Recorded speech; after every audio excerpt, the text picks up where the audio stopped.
I want to ask you a question about your daughter before we go. Your daughter, Ashley Reid, was accused Chilli of sleeping with L.A. Reid and refused to apologize for her comments. She then went on a radio show called Reid All About It, and she said, when I said on Twitter, Chilli, I can't wait to see you, what I meant by that was, I can't wait to see you to beat your effing face into the concrete. Now, she's retracted her statement of the violence. We don't, that's not what we do. How did you feel when you Very upset. Okay. Because honestly speaking, and my daughter knows this, I love those girls like daughters. So I had a problem. We don't do violence. We don't. My daughter's passionate. She loves me. She knows a lot of stuff that hasn't been told yet that I am going to speak on. We all have our trials and tribulations and things that we've been through. But in this particular case, in my life, in this situation that happened, these are lies, embellishments, defamation, and it's going to be handled and dealt with. Now, ask me a direct question. Ask me what I believe. Because my daughter, leave her out of that. Tell me what you believe.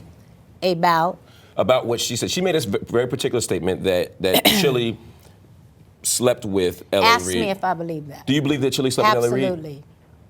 I didn't believe it then because I didn't want to believe it.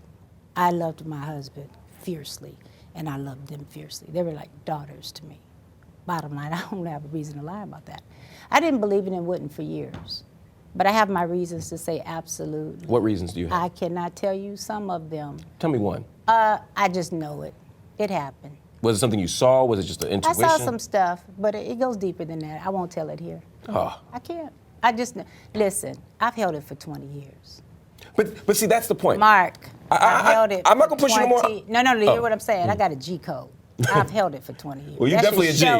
That should Everybody in the world think you a G right now. Everybody should know from that. Yes. This chick got a G code. So don't, but now if you're going to continue, I was going to take that to the grave and some other things, but you didn't let me. My daughter didn't invent that statement. That's been out there for years. I chose not to believe it because I didn't want to, because whether they want to believe it or not still, I love them. But I will not stand to continue to be disrespected and defamed. But can you see how people would say, all right, this woman, she thinks this woman slept with her husband. And I didn't know it at the time, though. No, you understand what I'm saying? So I didn't think But at the same time, you're saying you're holding it for 20 years, at least a suspicion, right? And the intuition in the gut. Let me tell you something. That's how I know Jesus did get in me. Because anybody that can hold some of that stuff and never want to, it's not just not wanting to hurt them. I didn't want to hurt my children, to be really honest with you, or LA. I'm not trying to hurt anybody. That's not what you people have tried to do. But that's not who I am, but you would have seen that for 20 years.